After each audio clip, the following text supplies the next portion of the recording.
Hello everyone, आप सभी का स्वागत है। अगर आपका सपना है सरकारी टीचर बनने का, गवर्नमेंट टीचर बनने का, तो आपके लिए एकदम गोल्डन अपॉर्चुनिटी है कि आप टीचर के लिए टीचर बन सकते हो। रिसेंटली जो है आपका वैकेंसी आया है, कहाँ पे? Arunachal Pradesh public service commission के द्वारा टीजीटी लेवल का। ठीक है, सो टीजीटी लेवल का वैकेंसी आया है। इसमें काफ़ी ज़्यादा जो है आपको वैकेंसी है। फॉर्म जो है उसका डेट निकल चुका है। इवन एग्ज़ाम कब होने वाला है ये भी आपको जो है इसमें मैं बताऊंगी आज।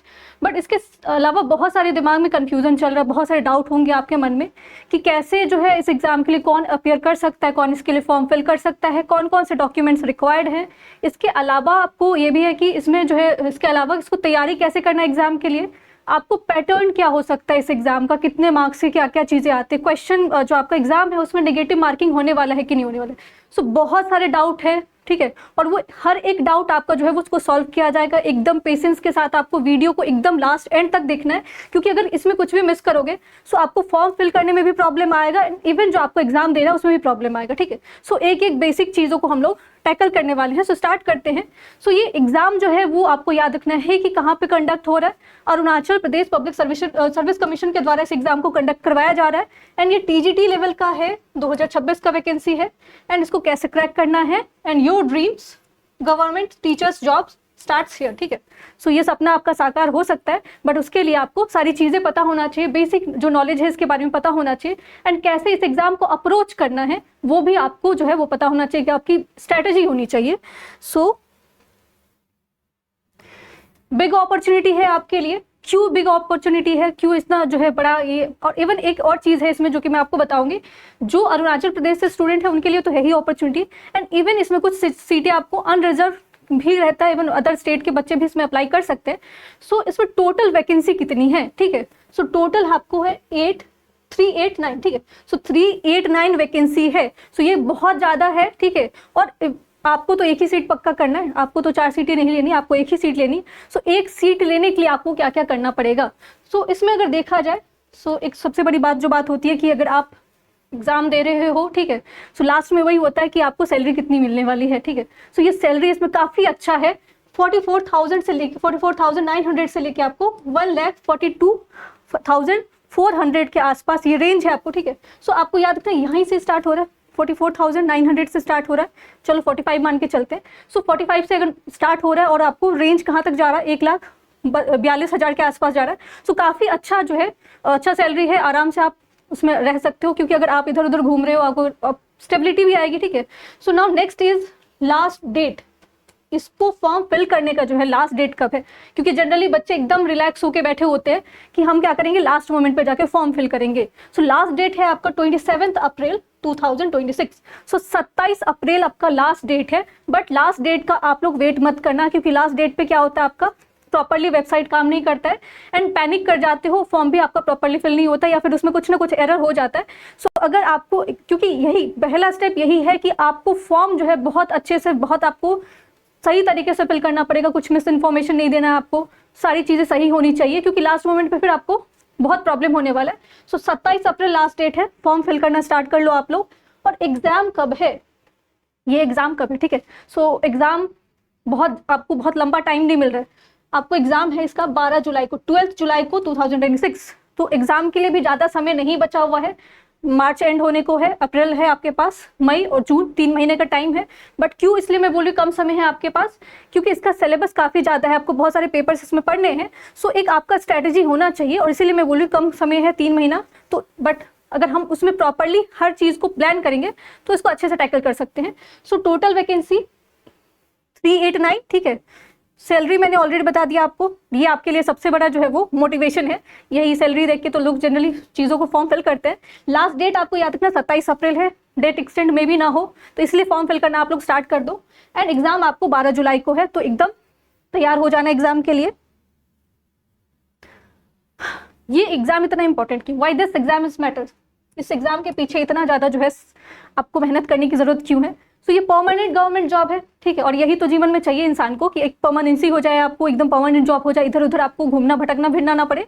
सो परमानेंट इन नेचर है, कॉन्ट्रैक्ट बेसिस पे नहीं है। एक बार अगर आपको मिल जाएगा जॉब तो आपको इधर उधर फिर 10 जगह अप्लाई करने की जरूरत नहीं है। आप आराम से क्या कर सकते हो, permanent job and high salary, job security, salary काफ़ी अच्छी है एंड इससे आपको जॉब सिक्योर रहने वाला है। Next is social respect as a teacher, ठीक है, टीचर को बहुत ज़्यादा रिस्पेक्ट मिलता है सोसाइटी में। सो ये एक ऐसा जॉब है जहाँ पे आपको रिस्पेक्ट मिलेगा, ठीक है, वैल्यू आपकी अच्छी हो जाएगी सोसाइटी में, वर्थ अच्छा हो जाएगा। करियर ग्रोथ एंड अपॉर्चुनिटी, इसके साथ आपका करियर ग्रोथ अपॉर्चुनिटी भी होगा क्योंकि टीजीटी लेवल का है और अच्छी तैयारी करोगे आप इसी में रहोगे। एंड इसके अलावा अगर आपको और फर्दर लाइफ में और आगे जाना है तो इस तैयारी के मतलब इस जॉब के साथ साथ भी आप कुछ और के लिए भी तैयारी कर सकते हो। सो ये आपके लिए करियर ग्रोथ के लिए अच्छा है। नाउ बहुत सारे क्वेश्चन है जो कि हम लोग 1 बाय 1 लेने वाले हैं। सो पहला क्वेश्चन है सब्जेक्ट ऑफर्ड, ठीक है, इसमें आपको कौन कौन से सब्जेक्ट हैं जिसमें आपको इसमें अप्लाई कर सकते हो, जो कि अभी जो वैकेंसी आया है उसके अकॉर्डिंग कौन कौन से सब्जेक्ट में आपको वैकेंसी दिखाया गया है। सो इंग्लिश है आपका, हिंदी है, पॉलिटिकल साइंस है, ज्योग्राफी है, इकोनॉमिक्स है, हिस्ट्री है, मैथमेटिक्स है, फिजिक्स है, केमिस्ट्री है, बायोलॉजी है, कॉमर्स एंड एग्रीकल्चर सब्जेक्ट है। सो अगर आपका सब्जेक्ट आपने बीएड में आपका मेन सब्जेक्ट ये रहा है और ये पोस्ट ग्रेजुएशन में भी आपका यही सब्जेक्ट रहा है, सो आप अगर मान लो इंग्लिश है तो इंग्लिश में आप कर सकते हो, हिंदी है, पॉलिटिकल साइंस आपने मेन सब्जेक्ट लिया था या ज्योग्राफी लिया था, economics, history, mathematics, physics, chemistry, biology, commerce and agricultural subject. So इसमें से जो भी सब्जेक्ट आपने बीएड में एज ए मेन सब्जेक्ट लिया था या फिर आपका पोस्ट ग्रेजुएशन में भी यही सब्जेक्ट था and through out the semester आपने यही सब्जेक्ट अगर पढ़ा था तभी आप इस सब्जेक्ट के लिए अप्लाई कर सकते हो, इसी में आपको वैकेंसी आई है, ठीक है। नाउ इसमें ये जो सबसे बड़ा डाउट आ रहा है फॉर्म फिल करने से पहले आपको ये पूरा क्लियर होना चाहिए कि इस फॉर्म को कौन कौन फिल कर सकता है, क्योंकि आप रैंडमली बहुत बार ऐसा होता है कि हम लोग बेसिक चीज़ों के बारे में नहीं जानते हैं, फॉर्म फिल करना स्टार्ट कर देते हैं और फिर वहाँ पे जब हमसे डॉक्यूमेंट्स मांगा जाता है सो बहुत ज़्यादा कन्फ्यूजन हो जाता है और हमें पता नहीं होता कि कौन इसके लिए अप्लाई कर सकता है। सो ये ग्रेजुएशन सेकेंड डिवीजन, आज तक आपने जहाँ भी देखा होगा फर्स्ट डिवीजन ऐसे माना जाता है, but graduation second division is concern subject, ठीक है। Then must have the study subject in all semester, ये बहुत इंपॉर्टेंट है, ऑल सेमेस्टर लिखा हुआ है, ठीक है। अगर आपने किसी भी सेमेस्टर में सब्जेक्ट स्विच कर लिया, मान लो कि आप हिस्ट्री के लिए या ज्योग्राफी के लिए अप्लाई करो, ज्योग्राफी आपने पूरे सेमेस्टर में नहीं पढ़ा, आपने किसी सेमेस्टर में अपना ज्योग्राफी सब्जेक्ट चेंज करवा लिया, जो भी रीजन होगा आपके पास, तो आप फिर इसके लिए अप्लाई नहीं कर सकते हो, ठीक है। आपको पूरा सेमेस्टर जितने भी सेमेस्टर बीएड में थे उसमें आपको वही सब्जेक्ट सेम सब्जेक्ट होना चाहिए जिसके लिए आप अप्लाई करने वाले हो। And BEd general from NCTE recognised institute. अब बीएड तो कंपलसरी मैंडेटरी है, आपको बीएड होना ही होना चाहिए। अब बीएड में भी आपका ये क्राइटेरिया रखा गया है कि आप इधर उधर कहीं से भी आपने अगर बीएड किया है और उसको रिकॉग्नाइज किसने नहीं किया, NCTE ने नहीं किया है, तो फिर आपका फॉर्म एक्सेप्ट नहीं होगा। एंड इसके अलावा अगर देखा जाए तो एक और जो प्रॉब्लम आ रहा है बीएड को लेके कि कितने ईयर वाले बीएड वाले लोग जो है इसको अप्लाई कर सकते हैं, 2 साल वाले, 1 साल वाले। सो 2015 से 2015 से पहले जिनका 1 ईयर बीएड है उनका जो है वो एक्सेप्ट किया जाएगा, ठीक है।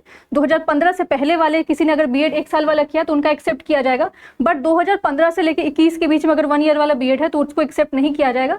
सो आपका प्रॉपर बीएड जितना अभी क्राइटेरिया रखा गया 2 साल का, 4 साल का जो भी है उसको आपको फॉलो करना पड़ेगा। सो आपको याद रखना है कि बीएड भी आपका क्या होना चाहिए, एकदम जो है रिकॉग्नाइज NCTE के द्वारा जो है उसी से आपका अगर बीएड है उसी इंस्टीट्यूट है तो एक्सेप्टेड है। Final year students not eligible, ठीक है। सो फाइनल ईयर अगर है तो जनरली अगर आप देखोगे तो बहुत सारे ऐसे एग्जाम होते हैं कि बच्चा अपियरिंग होता है उसमें डाल देते हैं कि अपियरिंग है, और वो जब उनके पास डिग्री आएगा, जो भी सर्टिफिकेट आएगा और जो भी मार्कशीट आएगा उसके बाद उनको ले लिया जाता है। बट इस वाले में ये प्रॉब्लम आ रहा है कि आप फाइनल ईयर स्टूडेंट अगर हो, ठीक है, तो आप इसके लिए अप्लाई नहीं कर सकते हो आपके पास, क्योंकि जब आप उसमें डॉक्यूमेंट सबमिट करोगे, जब आपको डॉक्यूमेंट वहाँ पे मांगा जाएगा सो आपको वहाँ पे मार्कशीट मांगा जाता है, ठीक है। सो इसीलिए फाइनल ईयर जो बीएड स्टूडेंट है वो इसमें आपको अप्लाई नहीं करेंगे, ठीक है। सो फिर से एकदम ध्यान से सुन लो आप कि आपका पूरा सेमेस्टर में वही सब्जेक्ट होना चाहिए जिस सब्जेक्ट के लिए आप अप्लाई करो। अगर आपने एक बार भी अपना सब्जेक्ट चेंज किया हुआ है तो आप फिर इसके लिए अप्लाई नहीं कर पाओगे। एंड देन बीएड आपको रिकॉग्नाइज NCTE से होना चाहिए, इसके अलावा आप कहीं और से कर रहे हो तो फिर आपको उसमें भी एक्सेप्टेंस नहीं है। फाइनल ईयर स्टूडेंट अगर कोई है, ठीक है, तो वो अप्लाई नहीं कर सकते। एंड बीएड, ठीक है, ये स्पेशल एजुकेशन में है तो उसको एक्सेप्ट नहीं किया जाएगा। बीएड अगर किसी ने स्पेशल एजुकेशन में कर रखा है सो उनको जो है उनका फॉर्म रिजेक्ट हो जाएगा। सो ये पूरी चीजें आपको याद रखना है फॉर्म फिल करने से पहले, ठीक है। अब एज क्राइटेरिया को लेके भी इशू आ रहा है कि कितना एज क्राइटेरिया रखा गया, क्या जो है आपको आयु सीमा रखा गया, कितने लोग, कौन से उम्र वाले लोग जो है इसके लिए अप्लाई कर सकते हैं। सो 21 से लेके 21 ईयर से लेके आपको 35 ईयर जो है वो एज रखा गया है। बट इसमें जो आपको रिलैक्सेशन दिया जाएगा एज पर द रूल्स। अब इसमें हो सकता है कि एससी कम्युनिटी से हो, शेड्यूल कास्ट से हो या एसटी कम्युनिटी से हो, उनको एज रिलैक्सेशन मिलता है। सो वो वेरी करता है पर्सन टू पर्सन, बट ये एज क्राइटेरिया आपको रखना है कि इसी के बीच में होना चाहिए। बाकी जनरल जो कैंडिडेट है उनके लिए 21 से लेके 35 ईयर, बट अगर 35 से कोई एबव है तो आपको एक्सेप्ट नहीं किया जाएगा, और बिलो कोई 21 अगर है तो वो भी एक्सेप्ट नहीं होगा। सो एज जो आपका रेंज है वो 21 से 35 ईयर है, बट मे बी आपको वुमेन्स के लिए एज हो सकता है वो एज पर द रूल्स जो आपका उसमें आपको वेरी कर सकता है। सो ये एक एज क्राइटेरिया आपको याद रखना, एज लिमिट जो है वो इतना दिया गया है। नाउ एग्जाम पैटर्न, ये बहुत इंपॉर्टेंट है क्योंकि हम क्या करते हैं जनरली एग्जाम फॉर्म फिल कर देते हैं, बट हमें पैटर्न नहीं पता होता, ना ही हमने प्रीवियस ईयर क्वेश्चन देखा होता है। सो जब एग्जाम देने के लिए जाते हैं उस टाइम तक भी बहुत सारे बच्चों को एग्जाम पैटर्न नहीं पता होता और वो वहाँ पे जाके गड़बड़ करके आते हैं। सो आपको एग्जाम के बारे में प्रॉपरली पता होना चाहिए। अगर सीरियस कैंडिडेट हो आपको अगर एग्जाम निकालना है, अगर आपको अपना सीट पक्का करना है, तो you must aware about the exam pattern.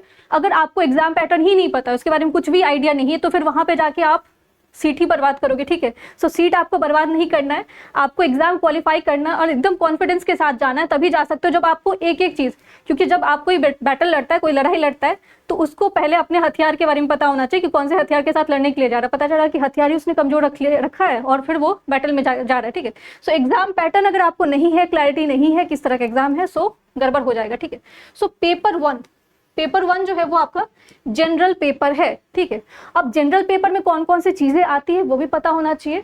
So general paper में आपका इंग्लिश है, जीएस है, एप्टीट्यूड है एंड पेडागोजी है। सो ये आपको 4 है जनरल पेपर में। अब जनरल पेपर नाम है, बट इसमें बहुत सारी चीजें पढ़नी पड़ेंगी आपको। इंग्लिश पढ़ना पड़ेगा, जीएस पढ़ना पड़ेगा, एप्टीट्यूड एंड पेडागोजी। पेडागोजी आपका हो गया पूरा टीचिंग वाला, ठीक है। बीएड में जो आपने पेडागोजी पढ़ा होगा उसको वापस से चीज़ों को रिकॉल करने का समय आ चुका है। इंग्लिश वाले में आपको बेसिक इंग्लिश पूछा जाता है, बहुत एडवांस इंग्लिश नहीं पूछा जाता है। बट प्रॉब्लम ये आएगा आपको कि अगर देखा जाए सो ये एग्जाम में आपको नेगेटिव मार्किंग है, ठीक है। सो नेगेटिव मार्किंग है तो जो हम जिस चीज़ को बहुत हल्के में लेके जाते हैं, मतलब बहुत ईजी है, वही हमें जो है रेस से बाहर कर देता है। सो इंग्लिश के साथ भी बहुत सारे बच्चों के साथ यही प्रॉब्लम आता है कि इसको एकदम पढ़ते नहीं है वो, उनको लगता है कि एग्जाम टाइम पे पढ़ा जाएगा और हम क्या कर लेंगे, एग्जाम क्वालिफाई कर लेंगे। तो अगर आपको एग्जाम निकालना है तो आपको एक एक चीज़ों पे ध्यान देना पड़ेगा। जिस चीज़ को आप अभी से इग्नोर कर रहे हो वही आपको लास्ट में जाके परेशान करने वाला है। सो इंग्लिश है, आपको इंग्लिश में आपको जनरली पढ़ना पड़ेगा थोड़ा थोड़ा। देन नेक्स्ट इज जीएस, ठीक है। जनरल स्टडीज है। अब जनरल स्टडीज अपने आप में बहुत वास्ट है, ठीक है। उसमें आपको बहुत सारी चीज़ें पढ़नी पड़ेगी। जीएस के अंदर आपको बहुत सारी चीज़ें आती हैं, चाहे आपका पॉलिटी हो गया, हिस्ट्री हो गया, ज्योग्राफी हो गया। एंड क्योंकि ये अरुणाचल प्रदेश का एग्जाम है तो जीएस आपको उस हिसाब से भी पूछा जाएगा। स्पेशल आपको अरुणाचल प्रदेश के बारे में, उनका ज्योग्राफी हिस्ट्री जो है थोड़ा बहुत आपको आइडिया होना चाहिए। सो वो भी आपके लिए होगा। And at the same time current affair भी हो सकता है, कुछ क्वेश्चन रिलेट करके पूछा जा सकता है। एंड ये सारी चीज़ें आपको जो मैंने बता दिया, हो सकता है आर्ट एंड कल्चर का भी कुछ सवाल पूछ दिया जाए। सो एक एक क्वेश्चन जो है वो आपको क्वालिफाई करने में हेल्प करेगा और एक एक गलती जो है आपको डिस्क्वालीफाई या फिर आपको उस पूरे रेस से बाहर कर सकता है। सो जीएस में ये सारी चीजें पढ़नी है। एंड एप्टीट्यूड, ये एप्टीट्यूड जो है वो रीजनिंग वाला पेपर हो गया, ठीक है, जहाँ पे हम लोग रीजनिंग को क्या करते हैं, देखते हैं। सो रीजनिंग वाले एप्टीट्यूड वाले पेपर में अगर देखा जाए सो थोड़ा बहुत मैथ भी हो सकता है। और एंड जैसे कि एप्टीट्यूड में आप क्लॉक के बारे में देखते हो, कैलेंडर के बारे में पढ़ते हो, रैंकिंग के बारे में देखते हो, ठीक है। तो ये सारी चीजें जो है आपको एप्टीट्यूड में आएगा। तो बेसिक एप्टीट्यूड है, ठीक है, बहुत एडवांस नहीं है। बट हमारे साथ कुछ बच्चों के साथ प्रॉब्लम क्या होता है कि उनको मैथ्स फोबिया होता है एंड रीजनिंग से भी बहुत प्रॉब्लम होता है। तो उनके लिए यही है कि आपको अभी से प्रैक्टिस करना पड़ेगा। एंड प्रैक्टिस ऐसे नहीं कि रैंडमली कोई भी टॉपिक आप पढ़ रहे हो, आपको एकदम प्रॉपर मेंटोरशिप के तहत या फिर आपको एकदम पूरा गाइडेड जो है वो प्रिपरेशन करना पड़ेगा अगर आपको एग्जाम क्वालिफाई करना है। वरना अगर फिर से दूसरे बार फॉर्म फिल करना है तो कोई दिक्कत नहीं है, ठीक है। So next is pedagogy. Pedagogy में आपको क्या करना है कि जो आपने बीएड में जो भी चीज़ें पढ़ी है ना, टीचिंग वाली चीज़ें, वही सब सारी चीज़ें होंगी जिसमें आपको जनरली बहुत सारी थ्योरी होते हैं, थिंकर्स की चीज़ें होते हैं, जो आइडिया उनकी जो आइडियाज़ है टीचिंग को लेकर क्या क्या चीज़ें थी, ठीक है। तो वो सारी चीज़ें आपको इसमें पेडागोजी में रहेगा। सो ये आपका पेपर 1 है जिसको हमने बोला है क्या, जनरल पेपर। जनरल पेपर में आपको इंग्लिश, जीएस, रीजनिंग जिसको एप्टीट्यूड बोल रहे हैं, एंड पेडागोजी। ये 4 चीजें हैं आपको किसमें, जनरल पेपर में। एंड टोटल मार्क्स कितना है, 150, 150 मार्क्स का आपका जनरल पेपर है, ठीक है। सो जनरल पेपर 150 मार्क्स का है। अब इसमें आपको ये देखना है कि आप कौन से पेपर में बहुत अच्छा काम करोगे ताकि आपको अच्छा मार्क्स यहाँ पे आ जाए, ठीक है। Next is paper 2। पेपर 2 जो है वो आपका कंसर्न सब्जेक्ट होने वाला है, जो पेपर आपने बीएड में लिया था एज ए मेन सब्जेक्ट, ठीक है। आपका जो मेन सब्जेक्ट रहा है जिसमें आप फॉर्म फिल कर रहे हो, चाहे आपका ज्योग्राफी है, चाहे आपका पॉलिटिकल साइंस है, चाहे आपका साइंस में आपको केमिस्ट्री है, फिजिक्स है, बायोलॉजी है, ठीक है। सो इवन जो साइंस वाले बच्चे हैं उनको भी याद रखना पड़ेगा कि उनको भी English, GS, aptitude and pedagogy पढ़ना पड़ेगा, उनके लिए भी ये सारी चीजें मैंडेटरी है, ठीक है। नाउ पेपर 2 में जो कंसर्न सब्जेक्ट है वो 300 मार्क्स के होने वाले हैं, तो ये आपका गेम चेंजर हो सकता है। 150 मार्क्स तो ठीक है, ठीक है, बट 300 मार्क्स का आपका मेन पेपर है, इसके लिए आपको काफी मेहनत करना पड़ेगा। एंड इसके लिए आपने जो ऑलरेडी पढ़ा है उसको वापस से पढ़ना पड़ेगा। एंड यहाँ पे आपको याद रखना है कि हमें क्वेश्चन पेपर कैसा आने वाला है, ऑब्जेक्टिव बेस्ड है, इसमें आपको याद रखना है, इसमें मल्टीपल चॉइस क्वेश्चन होने वाला है, तो बहुत सोच समझ के आंसर करना पड़ता है, क्योंकि जब रिटन एग्जाम होता है, सब्जेक्टिव होता है, तो आप जो भी आपकी नॉलेज है वहां पे आप लिख सकते हो, चीजों को एक्सप्लेन कर सकते हो, बट यहाँ पे एक आंसर है, ठीक है, एक ही आपको चूज करना है। गलती हुआ, सही हुआ तो बहुत अच्छी बात है, गलती हुआ तो फिर दिक्कत वाली बात है, तो थोड़ा आपको यहाँ पे मेहनत ज्यादा करना पड़ेगा। कहाँ पे, पेपर 2 में। देन फिर आपका वाइवा है and teaching skills. Viva plus teaching skill को मिला के आपको कितना है, 50 मार्क्स, 50 नंबर आपको वाइवा है एंड टीचिंग स्किल। आपकी जो अब इवन आपने अगर बीएड किया होगा तो आपकी टीचिंग ट्रेनिंग वगैरह हुई होगी, सो वो सारे स्किल्स आपकी यहाँ पे वाइवा में वही सारी जो है वो चीज़ों पे बात होती है, आपके टीचिंग स्किल को देखा जाएगा, आप किस तरह से चीज़ों को पढ़ाते हो। सो ये आपका काइंड ऑफ प्रैक्टिकल हो गया, ठीक है। सो प्रैक्टिकल आपका कितने नंबर का है, 50 नंबर का, 50 मार्क्स का है। सो एक मार्क्स से आप सिलेक्शन आपकी होती है, एंड एक ही मार्क्स से, एंड इवन बहुत सारे बच्चों का पॉइंट मार्क्स से जो है वो नहीं हो पाता है। सो एक चीजों पे आपको ध्यान देना पड़ेगा। सो 3 स्टेप है आपके लिए, 3 सब्जेक्ट है। पेपर 1, ठीक है, पेपर 1 में क्या क्या चीजें हैं आपके लिए, इंग्लिश है, जीएस है, एप्टीट्यूड है एंड पेडागोजी है, जो कि आपको 150 मार्क्स का है, 150 नंबर का है। देन आपका पेपर 2 है कंसर्न सब्जेक्ट, जो कि आपका मेन पेपर है, वो कितने मार्क्स का है, 300 मार्क्स का है। And third is your viva या टीचिंग स्किल आपका चेक किया जाएगा, या फिर उसको प्रैक्टिकल बोलो, वो 50 मार्क्स का, 50 नंबर का है। सो ओवरऑल अगर पूछा जाए टोटल कितने मार्क्स का है, तो टोटल आपको 500 मार्क्स का है, 500 नंबर का है आपका, ठीक है। 500 नंबर का आपका टोटल एग्जाम होने वाला है। अब यहां से आपको एक पूरा प्रॉपर स्ट्रेटेजी आपके पास होना चाहिए कि आप कैसे एग्जाम को टैकल करोगे, ठीक है। सिलेक्शन प्रोसेस जो कि हमने बात किया, रिटन एग्जामिनेशन है, ठीक है, पहला आपका रिटन एग्जामिनेशन। एंड ये रिटन एग्जामिनेशन कैसा है आपका, ऑब्जेक्टिव, जिसको हम लोग एमसीक्यू बोलते हैं। ये आपका रिटन एग्जाम होने वाला है, जिसमें GS1 GS2 मैंने बात कर लिया, एंड प्रैक्टिकल वाइवा बात किया। शॉर्ट लिस्टिंग, अब जो इसमें से शॉर्ट लिस्टिंग कैसे किया जाएगा, क्या प्रोसेस ये यूज करने वाले हैं, आपको जो बच्चे सेलेक्ट होंगे उसकी कैसे सिलेक्शन होने वाली है। सो ये 3x2, ठीक है, 3 गुना आपको वैकेंसी, अप्रोक्स जितना आपको वैकेंसी है उसके अप्रोक्स 3 गुना लोगों का सिलेक्शन होगा, ठीक है। शॉर्ट लिस्टिंग किया जाएगा, ये नहीं कि सिलेक्ट हो गया फाइनल हो गया, 3 गुना लोगों का सिलेक्शन होगा, फिर उनका वाइवा एंड टीचिंग डेमो होगा, ठीक है। सो मिनिमम क्वालिफाइंग मार्क्स कितना है, मिनिमम क्वालिफाइंग मार्क्स आपका 33% बोलो, ठीक है, 33% प्लस 20% इन ईच पेपर। पर ईच पेपर मतलब जो आपका जनरल 1 है, पेपर 1 है, एंड पेपर 2 20% दो, ऐसा नहीं कि दोनों का मिला के 20% आप निकाल रहे हो, दोनों का अलग अलग से आपको ईच पेपर में 20% आपका होना चाहिए, तभी आप एग्जाम के लिए हो जाओगे क्वालिफाई। बट आपको तैयारी जम के करनी पड़ेगी। नाउ मार्किंग, जो मार्क्स जो आपको जो मिलने वाले हैं उसका क्या स्कीम होने वाला है, ये बहुत ज़रूरी होता है, क्योंकि हम पूरा एग्जाम तैयारी कर लेते हैं, अगर हमें यही पता नहीं होता है कि एग्जाम जो है वो आपका नेगेटिव मार्किंग होने वाला है, सो वहाँ पे हम जाके बहुत बड़ा गड़बड़ करके आते हैं और क्या करते हैं, सारे आंसर को टिक कर देते हैं, ठीक है। सो अकर बकर बम्बे वो नहीं खेलना है आपको प्रॉपरली जो है वो सारी चीज़ें पता होना चाहिए कि आप कौन सा आंसर के लिए टिक करके आ रहे हो या नेगेटिव मार्किंग है कि नहीं है। सो मार्किंग स्कीम क्या आपका, ऑब्जेक्टिव टाइप क्वेश्चन आ रहा है, ठीक है, MCQ होने वाला है, एंड नेगेटिव मार्किंग। अब नेगेटिव मार्किंग जो है वो कितना होने वाला है, तो 1/6 फॉर ईच रॉन्ग आंसर। सो अब इससे पहले कोई एग्जाम अगर आपने दिया तो 1/3 होता था, ठीक है, 1/4 होता था, बट इसका नेगेटिव मार्किंग कितना है आपका, 1/6 है। ये एकदम दिमाग में फिक्स करके जाना है कि आप जिस एग्जाम के लिए आप एग्जाम देने के लिए जा रहे हो उसमें नेगेटिव मार्किंग है। गलती करोगे, एक क्वेश्चन गलती जो आपका ईच रॉन्ग आंसर का कितना है 1/6 है। पर इवन जो आपको अगर इसमें क्वालिफाई करना है तो आपका एक्यूरेसी जो है वो मैटर करने वाला है कि आप कितने आंसर सही करते हो एंड कितना आंसर गलती करते हो। गलती अगर ज़्यादा है तो ऑब्वियस सी बात है फिर आगे नहीं बढ़ पाओगे। सो पूरा आपको इसके लिए प्रॉपर प्लान क्या होना चाहिए, स्ट्रैटेजी क्या होना चाहिए, इस पर भी हमें डिस्कशन करना पड़ेगा। नो रियलिटी, नो अब देखो रियलिटी जो है हमें पता होना चाहिए, एकदम ऐसे है कि किस तरह से हमें इस एग्जाम के लिए अपेयर करना है, क्या क्या सारी चीज़ें करनी है। सो जो आपको विनिंग स्ट्रैटेजी क्या होती है एंड रियलिटी में क्या क्या लोग गलती करते हैं।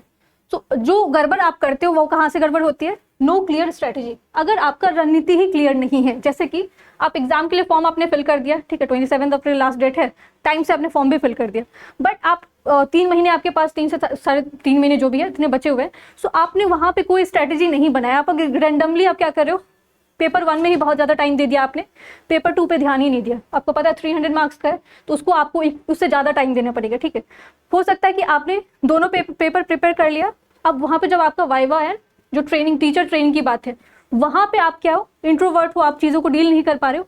तो भले आपने पेपर 1 पेपर 2 में दोनों में अच्छा परफॉर्म कर लिया, बट अगर वहाँ पे जाके अच्छा परफॉर्म नहीं करोगे तो भी गड़बड़ हो सकती है। सो ये प्रॉपर स्ट्रैटेजी होना चाहिए कि आपको हर चीज़ों के लिए थोड़ा थोड़ा टाइम निकालना पड़ेगा। जैसे कि मेन सब्जेक्ट से आप ज़्यादा टाइम निकालोगे, जो पेपर 1 है उसमें भी बहुत सारे अलग अलग सब्जेक्ट है, तो ऐसा नहीं होना चाहिए कि उसमें आप एक चीज़ को बहुत अच्छे से पढ़ लेते हो, जीएस बहुत अच्छा पढ़ लेते हो, या फिर आपका रीजनिंग बहुत अच्छा तो रीजनिंग पढ़ के चले जाते हो, बाकी चीज़ों को इग्नोर कर देते हो। सो आपको हर चीज़ के पीछे जो आपको पता होना चाहिए, वीक कॉन्सेप्चुअल क्लैरिटी। अगर आपको कॉन्सेप्ट क्लैरिटी नहीं है, जैसे कि आपका मेन सब्जेक्ट है, उसमें कोई भी सब्जेक्ट है, चाहे आपका बायोलॉजी है, चाहे आपका केमिस्ट्री है, फिजिक्स है, चाहे ज्योग्राफी है, पॉलिटिकल साइंस है, हिस्ट्री है, हर चीज़ के पीछे आपका, क्योंकि आप एक टीचिंग एग्जाम के लिए अपेयर कर रहे हो, ठीक है। तो आपको कल को अगर बच्चों को पढ़ाना है, अगर आपका क्लैरिटी ही नहीं, ठीक है, आपको बिल्कुल पता ही नहीं है कि आपने अगर मान लो कुछ भी आपने पढ़ा है, कोई थ्योरी पढ़ा है या फिर कुछ भी आपने कोई टॉपिक पढ़ा है, बट उसको लेके आपके खुद के अंदर क्लैरिटी नहीं है, तो आप बच्चों को कैसे एक्सप्लेन करोगे। सो आपका जो कंसेप्चुअल नॉलेज है उस पर आपकी पकड़ होनी चाहिए। पुअर टाइम मैनेजमेंट, ऑलरेडी मैंने बोला टाइम अभी लिमिटेड है, भले आपको लग रहा होगा 3 मंथ है आराम से कर लिया जाएगा, एंड जो एकदम रिलैक्स मोड में आप बैठे हो वो 3 महीने कैसे निकलेंगे आपको पता नहीं चलने वाला है। तो एकदम प्रॉपर टाइम मैनेजमेंट आपका होना चाहिए कि आप कैसे हर चीज़ों पे इक्वली टाइम दे पा रहे हो कि नहीं, आप कैसे प्रिपेयर कर रहे हो, आप मॉक टेस्ट लगा रहे हो कि नहीं, या फिर आप जो है वो किस तरह से प्रिपेयर कर रहे हो। So lack of mock practice ये बहुत ज़रूरी है, ठीक है। आपने बहुत कुछ पढ़ लिया, ठीक है, बहुत अगर एकदम बेसिक सा फैक्ट है कि कोई अगर मान लो युद्ध के मैदान में उसको लड़ने के लिए जाना है, उसने बहुत ज़्यादा जो है वो प्रैक्टिस कर लिया, ठीक है, उसने घर में प्रैक्टिस कर लिया, बट वो वहाँ पे जाके फेल हो रहा है। क्यों फेल हो रहा है? क्योंकि उसने उस सारी चीज़ों को एनालाइज नहीं किया। प्रैक्टिस में कभी कभार क्या होता है कि हमारी बहुत सारी गलतियाँ होती हैं, हम उस चीज़ को एनालाइज नहीं करते, वो एनालाइज कभी कभी खुद से नहीं हो पाता, हमें किसी और की भी हेल्प लेनी पड़ती है। तो उसमें शर्माने की ज़रूरत नहीं है, अगर आपको किसी और से भी मदद लेना पड़ता है, क्योंकि अल्टीमेटली आपको एग्जाम क्लियर करना है, आपको अपना एक सीट जो है वो पक्का करना है। तो उसके लिए अगर आपको जिस तरह से भी मेहनत करना पड़े, उसके लिए आपको तैयार रहना पड़ेगा। नाउ विनिंग स्ट्रैटेजी क्या हो सकता है, कैसे एग्जाम को क्वालिफाई किया जा सकता है? स्ट्रॉन्ग फाउंडेशन, ठीक है। आपका जो फाउंडेशन है, बहुत सारे बच्चों को बेसिक में ही दिक्कत होता है, ठीक है, वो एडवांस वाली चीज़ें पढ़ना स्टार्ट कर देते, बेसिक पे एकदम ध्यान नहीं देते। सो बेसिक अगर आपका वीक है तो अभी से ही टाइम है, पहले आप क्या करोगे, बेसिक जो आपका फाउंडेशन है उस पर ध्यान दो, एंड एकदम से एडवांस बुक उठा के नहीं बैठ जाना, क्योंकि उसमें दिक्कत ये होता है कि जब हम एडवांस बुक पे, एडवांस नॉलेज पे ध्यान देते हैं, सो हमें और जो हमारा बेसिक अगर क्लियर नहीं है तो हमें और चीज़ें समझ में ही नहीं आती और वो सब्जेक्ट हमारे लिए काफ़ी बोरिंग हो जाता है। सो बेसिक पे अभी से ध्यान देना पड़ेगा आपको, चाहे आपको 1 मंथ इसमें ही देना पड़े, 1 मंथ आप बेसिकली एकदम करो एंड उसके बाद फिर एडवांस लेवल पे जाओगे। सो कॉन्सेप्ट फर्स्ट है, कॉन्सेप्ट क्लैरिटी होना चाहिए, देन पैरेलल प्रिपरेशन, ठीक है, जो प्रिपरेशन आपकी तैयारी है वो दोनों सब्जेक्ट पे होनी चाहिए। ऐसा नहीं कि अगर हमने क्या किया, जीएस जो हमने पेपर 1 बहुत ज़्यादा पढ़ लिया, फिर पेपर 2 को बिल्कुल नहीं पढ़ा, या पेपर 2 ने बहुत ज़्यादा पढ़ लिया, पेपर 1 ही नहीं पढ़ा। सो हर सब्जेक्ट का अपना एक इंपॉर्टेंस है, ठीक है। पेपर 1 150 मार्क्स का 150 मार्क्स का है, बट पेपर 2 300 मार्क्स का है। एंड जो आपका वाइवा, ठीक है, वाइवा है या टीचर ट्रेनिंग है, उस पर भी मार्क्स मिल रहे हैं आपको, 50 मार्क्स मिल रहे हैं। तो कभी कभार क्या होता है ना कि हमारा जो है 2 मार्क्स से सिलेक्शन हो जाता है एंड पॉइंट मार्क्स से हमारा सिलेक्शन नहीं हो पाता। क्यों नहीं हो पाता है? क्योंकि हम उन सारी चीज़ों को इग्नोर करते हैं, हमें लगता है कि हम लास्ट मोमेंट पे जाके क्या कर लेंगे, उसकी तैयारी कर लेंगे। जो आपका टीचर्स ट्रेनिंग वाला पार्ट है, जो वाइवा वाला पार्ट है, उसमें जनरली बच्चे सोचते हैं कि चलो सब कुछ जब हो जाएगा उसके बाद उसको देख लेंगे।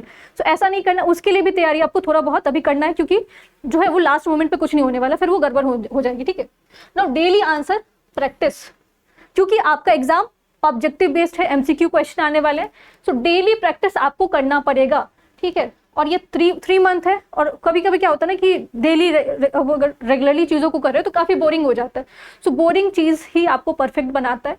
सो चाहे आप अब कुछ लोग क्या करते हैं ना, टारगेट बहुत हाई रख लेते हैं, 100 क्वेश्चन का रख लेते हैं कि मैं एक दिन में 100 क्वेश्चन प्रैक्टिस कर लूंगा, 200, 500। अब उसमें क्या होता है ना कि आप उसको अचीव नहीं कर पाते। बहुत बार ऐसा होता है कि 500 आप अचीव नहीं कर पाओगे। 500 क्वेश्चन अगर आपने लगा रखा है या 200 लगा रखा है तो मे बी आप नहीं अचीव, क्योंकि कभी हाई फेज होता है, कभी लो फेज होता है। तो अगर 100, 200 आप नहीं अचीव कर पाते हो तो दूसरे दिन से आपके अंदर मोटिवेशन खत्म हो जाता है, और फिर से आप क्या हो जाते हो, फिर पढ़ाई करना छोड़ देते हो। फिर 4th डे पे फिर से मोटिवेशन हाई होता है, फिर 2 दिन पढ़ते हो, फिर 4 दिन का ब्रेक लेते हो। सो वो नहीं करना आपको।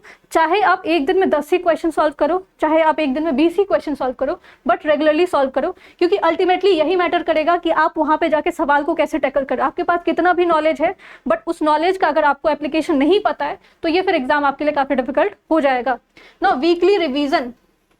वीकली रिवीजन प्लान होना चाहिए आपके पास। मान लो कि हमने पूरे सप्ताह जो भी चीज़ें पढ़ा है, अगर उसको रिवाइज नहीं करें, क्योंकि आपका एक स्ट्रेटेजी होता है 7-21, ठीक है। सो एक फर्स्ट डे आपने पढ़ा, जो भी चीज़ें पढ़ा है उसको आप वीक पे क्या करते हो, एक बार रिवाइज करते हो। 7th जो आपको संडे होता है, संडे के रख सकते हो, या जो भी आपका जिस दिन आपको लगता है कि बिल्कुल पढ़ने का मन नहीं। कभी कभार ऐसा होता है कि बिल्कुल आपको पढ़ने का नया चीज़ पढ़ने का मन नहीं होता, एकदम बोरिंग हो जाता है।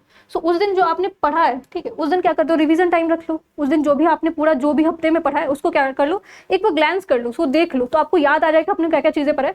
एंड फिर उसको 21 दिन के बाद फिर से एक बार रिवाइज कर लो, तो उसके बाद आपको लॉन्ग टर्म दिमाग में चीज़ें सेट हो जाएगी। सो रिवीजन प्लान इज मस्ट। बस पढ़ते पढ़ते जाने से चीज़ें नहीं होने वाला है, रिवीजन करना पड़ेगा एंड क्वेश्चन प्रैक्टिस करना पड़ेगा।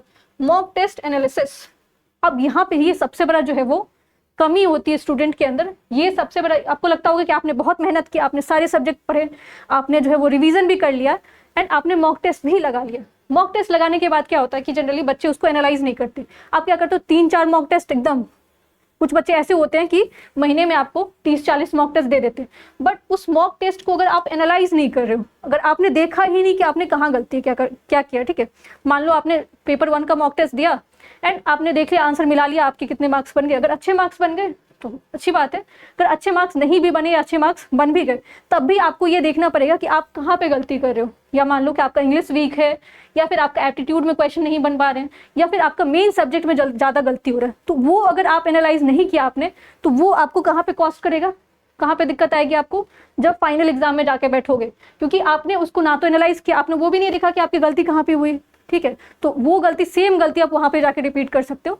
तो अगर अपने मिस्टेक को रिपीट नहीं करना है, सो मॉक एनालिसिस इज मस्ट। चाहे आप हफ्ते में एक ही मॉक टेस्ट दो, बट उसको पूरा एकदम एक एक ऑप्शन को क्या करो, एनालाइज करो कि इस ऑप्शन से क्या क्या आंसर क्वेश्चन आपको आगे फ्री हो सकते हैं, ठीक है। सो ये हमारा प्रोसेस होता है। मॉक टेस्ट का स्ट्रेटेजी क्या होना चाहिए, आपका रणनीति क्या होना चाहिए, ऑलरेडी मैंने बताया आपको। Attempt full length mock test, full length mock test देने की कोशिश करो, क्योंकि एग्जाम में आपको फुल लेंथ ही देना पड़ेगा। वहाँ पे आपको सब्जेक्ट स्पेसिफिक तो एक मॉक टेस्ट रहे, मतलब जो आपका एग्जाम है उसमें तो कोई दिक्कत नहीं है, बट जैसे कि जीएस जो पेपर 1 हमने देखा, सो पेपर 1 में ऐसा नहीं कि आप अलग से रीजनिंग के लिए अलग से लगा रहे हो, ठीक है। अगर वीक है तो आप प्रैक्टिस अलग करो, बट मॉक टेस्ट आप क्या करो, इंटीग्रेटेड लेके देखो, ठीक है। अब एक दिन में आप, क्योंकि एग्जाम में आपको कैसे देना है, क्या पैटर्न रहने वाला, उसी के थ्रू आपको जाना पड़ेगा। Improve the speed and accuracy. अब मॉक टेस्ट आप दे रहे हो, अच्छा मार्क्स भी आ रहा है आपका, ठीक है, बट जिसका अगर आपका एग्जाम 2 घंटे का है, 3 घंटे का है, आप मॉक टेस्ट अगर 5 घंटे बैठ के दे रहे हो, तो फिर तो स्पीड आपकी काफ़ी खराब है। रीडिंग हैबिट आपको ध्यान देना पड़ेगा। एग्जाम में प्रॉब्लम यही आता है, सबसे बड़ा प्रॉब्लम जो आता है वो स्पीड पे आता है। क्यों आता है, हमें जनरली 1 लाइनर क्वेश्चन बनाने की आदत होते हैं, ठीक है। Who was the president of India, ठीक है, इस तरह के क्वेश्चन बनाने की आदत होते हैं, बट एग्जाम में ऐसा नहीं होता। कभी कभी आपको स्टेटमेंट बेस्ड क्वेश्चन पूछ दिया जाता है और काफी लेंथी क्वेश्चन आ जाता है। सो रीडिंग स्पीड अगर आपका अच्छा नहीं है तो फिर वो आपको दिक्कत हो जाएगा। तो अभी से क्या करो, आप लेंथी क्वेश्चन थोड़ा बनाने के, फिर टफ क्वेश्चन बनाओ। इजी क्वेश्चन जरूरी नहीं है कि आपको एग्जाम में मिले, इजी क्वेश्चन ठीक है, अच्छा हो रहा है तो कोई दिक्कत नहीं है, एंड टफ क्वेश्चन की भी प्रैक्टिस करो। एनालाइज द वीक एरियाज, जो भी वीक एरिया आपको, क्योंकि वो आपको मॉक टेस्ट देने से ही पता चलेगा। मॉक टेस्ट जितना दोगे उतना आपको पता चल जाएगा कि आपके अंदर क्या क्या जो है वो वीकनेस है, कौन सी चीज़ है आपका स्ट्रेंथ है। सो मॉक टेस्ट को एनालाइज करो एंड टारगेट एरिया जो आपको 70 से 75% स्कोर रेंज, इतना आपको रखना है कि आपका मार्क्स आना चाहिए। बहुत सारे लोगों का 40, 45, 50, तो वो आप जैसे जैसे प्रैक्टिस करोगे ना वैसे इंप्रूवमेंट होगा। अब डे 1 ही आप बोलोगे कि मुझे क्या करना है, 100% लेके आना, 100% पॉसिबल नहीं है ना, ठीक है। सो इस तरह के यूटोपियन चीज़ों को लेके नहीं जाना है, ठीक है। आप 60 इनिशियली आप 30-40 पे लेके चलो, 30-40 से इंप्रूव करो, 50 पे लेके जाओ। एंड अगर मान लो कि नहीं इंप्रूव हो रहा है तो एनालाइज करो, आपको एनालाइज करना पड़ेगा कि आप कहाँ पे गलती कर रहे हो। और जब तक एनालाइज नहीं करोगे तब तक आपका इंप्रूवमेंट नहीं होगा। बस आप रेंडमली मॉक टेस्ट दे रहे हो, अपना मार्क्स देखते जा रहे हो, ऐसा नहीं है। अगर आपका रीजनिंग में दिक्कत है, चाहे आपका पेपर सेकंड में दिक्कत हो रहा है, सो उसको और अच्छे से पढ़ो, वहाँ पे देखो कैसे आपको या तो क्वेश्चन रीडिंग करने में दिक्कत हो रहा है, क्वेश्चन समझ में नहीं आ रहा है, या फिर आपको ये देखो कि जो है वो कैसे ऑप्शन को एलिमिनेट करते, वो टेक्नोलॉजी नहीं पता है, तो वो सारी चीज़ों पर आपको वर्क करना पड़ेगा ना। आपका टाइम मैनेजमेंट कैसा होना चाहिए, क्योंकि एग्जाम के लिए काफ़ी कम टाइम बचा हुआ है, तो उस कम समय में आप कैसे अपने लिए तैयारी कर सकते हो। सो टाइम मैनेजमेंट प्लान क्या होना चाहिए, 6 to 8 आवर्स डेली स्ट्रैटेजी। अब ये डेली वाली बात कर रही हूँ मैं। कुछ लोगों को आदत होती है 18 आवर्स, कुछ लोग 19 आवर्स भी पढ़ लेते हैं, ठीक है, बट वो अगले दिन वापस से सो जाते हैं। अल्टरनेटिव पढ़ाई होती है उनकी, हफ्ते में 2 दिन आपने 19 आवर्स पढ़ लिया और उसके बाद फिर आप पढ़ ही नहीं रहे हो, ठीक है, 4 दिन के लिए गायब हो जाते हो। सो ये नहीं करना आपको, ये अप्रोच नहीं यूज़ करना है। भले आप 6 घंटा ही पढ़ो, बट आपको कंसिस्टेंसी लाना पड़ेगा, डेली आपको करना पड़ेगा काम। सो 6 to 8 आवर्स रखो आप मिनिमम। और अगर आपको धीरे धीरे इंप्रूवमेंट होगा, अगर आपको पढ़ाई में और ज़्यादा अच्छे से इंटरेस्ट आएगा, तो अपने आप आपका जो है स्टडी, जो आपका रूटीन है, उसमें भी बदलाव आ जाता है। लेकिन इनिशियली अगर आपने 12 घंटे रख दिया ना, तो एक दिन तो आप फॉलो कर लोगे, पर नेक्स्ट डे आपको बोरिंग लगने लगता है। सो 6 से 8 घंटा पढ़ना शुरू करो और धीरे धीरे आप देखोगे कि आपका टाइम अपने आप इंक्रीज हो जाएगा, ठीक है। सो 2 से 3 आवर्स आपको जनरल पेपर के लिए देना है, 2 से 3 घंटे आपको जनरल पेपर के लिए देना ही पड़ेगा। क्यों देना पड़ेगा, क्योंकि जनरल पेपर के अंदर आपको 4 सब्जेक्ट्स पढ़ने हैं। मैथ्स जो रीजनिंग वाला पेपर है उसके लिए आपको प्रैक्टिस करना पड़ेगा, चाहे उसके लिए 5 क्वेश्चन डेली प्रैक्टिस कर लो या 10 क्वेश्चन प्रैक्टिस कर लो। एंड फिर जो जीएस वाला पेपर है उसमें भी आपको रिवीजन करना पड़ेगा, जो आपने पढ़ा हुआ ऑलरेडी उसको रिवाइज करना पड़ेगा, क्योंकि उसमें भी बहुत सारे सब्जेक्ट है, पॉलिटी है, हिस्ट्री है, ज्योग्राफी है, इवन थोड़ा बहुत करंट अफेयर का क्वेश्चन होता है ना। मेन पेपर जो है आपका सब्जेक्ट पेपर, उसके लिए 3 से 4 घंटा देना पड़ेगा, क्योंकि उसमें आपको एकदम कॉन्सेप्ट क्लैरिटी, मैंने पहले ही बात किया है, इसमें आप ऊपर ऊपर से चीज़ें पढ़ के नहीं जा सकते हो कि बस थोड़ा बहुत देख लिया चले गए। यहाँ पे एकदम इन डेप्थ नॉलेज होना चाहिए, क्योंकि यही सब्जेक्ट जाके आप पढ़ाने वाले हो बच्चों को, ठीक है। स्टूडेंट को जब पढ़ाओगे तो आपको क्लैरिटी होना चाहिए, एक एक टॉपिक के ऊपर क्लैरिटी होना चाहिए। अब इसमें पीएचडी करने की जरूरत नहीं है, बट ऐसा होना चाहिए कि आपको अगर कोई पूछे उससे सवाल, कोई भी टॉपिक है आपका, अगर ज्योग्राफी से रिलेटेड है, कॉन्टिनेंटल ड्रिफ्ट थ्योरी पूछ दिया जाता है, या फिर आपको अर्थक्वेक के बारे में पूछ दिया जाता है, तो इतना आपको पता होना चाहिए कि आप आगे वाले को उसको समझा सकते हो वो topic. Now revision and practice. अब उसी दिन जो हमने 6 से 8 घंटे की बात की है, सो आप 3-4 घंटे, 2 से 3 घंटे आप जनरल पेपर को दे रहे हो, ठीक है, जिसमें आप इंग्लिश थोड़ा बहुत प्रैक्टिस करो, इंग्लिश में न्यूज़पेपर पढ़ लो, थोड़ा बहुत रीडिंग कर लो, एंड उसमें जो पीवाईक्यू आए हुए हैं उसको रिवाइज करना पड़ेगा। एंड 3 से 4 घंटा जो आपको मेन पेपर के लिए देना है। मेन पेपर आपका जो भी हो सकता है, कुछ भी हो सकता है, आपके अकॉर्डिंग होगा वो। और उसके अलावा रिविजन एंड प्रैक्टिस, उसी दिन आप क्या करोगे, रिविजन करोगे, आपने जो भी चीज़ें पढ़ा उसको क्या करोगे, क्विकली रिवाइज कर लोगे, जो भी चीज़ें जीएस में पढ़ा, पेपर 1 में पढ़ा है, एंड देन पेपर 2 में पढ़ा है। एंड उसके बाद प्रैक्टिस, चाहे आप 10 ही क्वेश्चन प्रैक्टिस कर रहे हो, 5 ही क्वेश्चन प्रैक्टिस कर रहे हो, जो टॉपिक आपने पढ़ा, मान लो इस मेन सब्जेक्ट में, मेन जो पेपर है उसमें आपने ज्योग्राफी था या पॉलिटिकल साइंस था, तो उस टॉपिक से रिलेटेड क्वेश्चन क्या करोगे, उस दिन सॉल्व करके देख लोगे। And full length mock test जो है आप उसको आराम से लगा सकते हो, वीकली लगा सकते हो। इस पूरे जर्नी में आपका जो है वो कोई हेल्प करेगा, एंड इंटरनेशनल आपका हेल्प करेगा। लेकिन कैसे हेल्प करेगा, ये आपको ऑनलाइन क्लासेस प्रोवाइड कर रहा है, क्योंकि टाइम कम बचा हुआ है और आपका बहुत सारे सब्जेक्ट शायद फिनिश नहीं हुआ हो। सो ऑनलाइन क्लासेस अवेलेबल है, एंड इवन आपका ऑफलाइन क्लासेस भी है। तो जिनको ऐसा है कि अपना टाइम मैनेजमेंट करना है, जिनको लगता है कि ट्रैवल करने में ज़्यादा टाइम जा सकता है, या फिर आपको जो वहाँ पे नहीं रिसाइड कर रहे, सो उनके पास ऑप्शन है कि वो ऑनलाइन क्लासेस अटेंड कर सकते हैं। रिकॉर्डेड लेक्चर भी है एंड ऑनलाइन क्लासेस है, आप वहाँ पे अपना डाउट सेशन भी होता है, पूछ सकते हो। फुल मॉक टेस्ट सीरीज भी आपको दिया जाएगा, ठीक है, फुल मॉक टेस्ट सीरीज है जिसमें आप उसको अटेम्प्ट करोगे। तो क्योंकि मैंने पहले भी बोला है, सब्जेक्ट क्वेश्चन प्रैक्टिस करो आप, ठीक है, लेकिन अल्टीमेटली आपको फुल टेस्ट जो है वो देना ही पड़ेगा, फुल मॉक टेस्ट देना पड़ेगा, एंड वही आपको वहाँ पे हेल्प करने वाला है। सब्जेक्ट वाइज टेस्ट, आपका जो भी सब्जेक्ट है उस हिसाब से टेस्ट भी रखा गया है। एंड मेंटोरशिप, ठीक है, क्योंकि इसमें आपको कोई ऐसा इंसान चाहिए जो कि आपको प्रॉपर्ली गाइड कर सके, जो आपको अच्छे से क्लैरिटी दे सके। ऐसा नहीं है कि अब जिनको खुद ही नहीं पता है, कभी उन्होंने खुद एग्जाम नहीं दिया, उनसे आप जाके आइडिया लोगे सो मिसगाइडेड हो जाओगे। सो यहाँ पे आपको ऐसे फैकल्टी मिलेंगे जो ऑलरेडी इस एग्जाम से जुड़े हुए हैं, जिन्होंने एग्जाम क्वालिफाई किया था, जो उन्होंने एग्जाम के लिए प्रिपरेशन किया था, तो वो आपको बेटर तरीके से गाइड कर सकते हैं। आपका जो भी डाउट है, जो भी आपको लगता है कि किस तरह से क्या अप्रोच होना चाहिए, अभी एकदम अगर अभी से इन सारी चीज़ों पर काम कर लोगे तो एग्जाम क्वालिफाई हो जाएगा। बट लास्ट मोमेंट पर जाके सारी चीज़ें करोगे तो गड़बड़ हो जाएगा। सो मेंटरशिप इज मैंडेटरी आपको इन टर्म्स कि आपको वो गाइड करेंगे, आपको बताएंगे कैसे क्या चीजें टैकल करना है, ठीक है।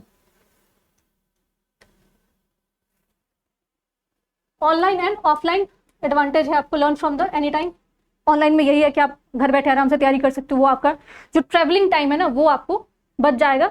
एंड बहुत सारे लोगों का रहता है कि मुझे घर पे ही बैठ के तैयारी करनी है, तो ये आपको ये फैसिलिटी भी मिल जाएगा। क्लासरूम डिसिप्लिन, ऑफलाइन में आपको क्लासरूम डिसिप्लिन मिलेगा, वहाँ पे भी आप तैयारी कर सकते हो। रिकॉर्डेड और लाइव क्लासेस दोनों अवेलेबल है, ठीक है। सो अगर मान लो आपके पास टाइम नहीं है, आप लाइव क्लासेस नहीं कर सकते हो, वर्किंग हो आप, और तो आप रिकॉर्डेड लेक्चर देख सकते हो। बट अगर आपको लगता है कि लाइव क्लासेस देखना है एंड वहाँ पे अपने डाउट पूछने हैं, सो लाइव क्लासेस भी आपके लिए अवेलेबल है। ना ये जो आपका पूरा है इस प्रोग्राम, जो आपको जो भी इसमें कोर्स है उसको कौन जो है उसको ज्वाइन कर सकता है, तो फ्रेश ग्रेजुएट, ठीक है, and then BEd candidate, working जो है ऑलरेडी है, एंड सीरियस कैंडिडेट, जितने लोग हैं वो इसको ज्वाइन कर सकते हैं। Now serious candidate, be serious now, ठीक है। आपके लिए समय आ चुका है कि आपको मेहनत करना पड़ेगा। योर सक्सेस रोड मैप इंटरनेचुरल ज्वाइन करिए। स्ट्रक्चरल आपको पूरा प्रॉपर जो है वो प्लान दिया जाएगा, किस तरह से तैयारी करना है, प्रैक्टिस करवाया जाएगा। और आपके मिस्टेक को जिसको आप एनालाइज नहीं कर पा रहे हो, आपको लगता है कि आपने सब कुछ सही किया फिर भी आपका एग्जाम नहीं निकल पा रहा है, तो वो एनालाइज का काम जो है आपको यहाँ से इस प्लेटफॉर्म से किया जाएगा। And clear the TGT exam, ठीक है। ये एग्जाम आपका है, एक सीट आपका है, और सीट पक्का करो। और वो तभी कर सकते हो आप जब अपने अंदर कॉन्फिडेंस रखोगे और मेहनत, अपने हार्डवर्क पे पूरा पूरा भरोसा रखोगे। और आपको किसी भी तरह का गाइडेंस चाहिए तो ये प्लेटफॉर्म आपके लिए हमेशा अवेलेबल है। Thank you so much. Video पसंद आए तो वीडियो को लाइक करें, चैनल को सब्सक्राइब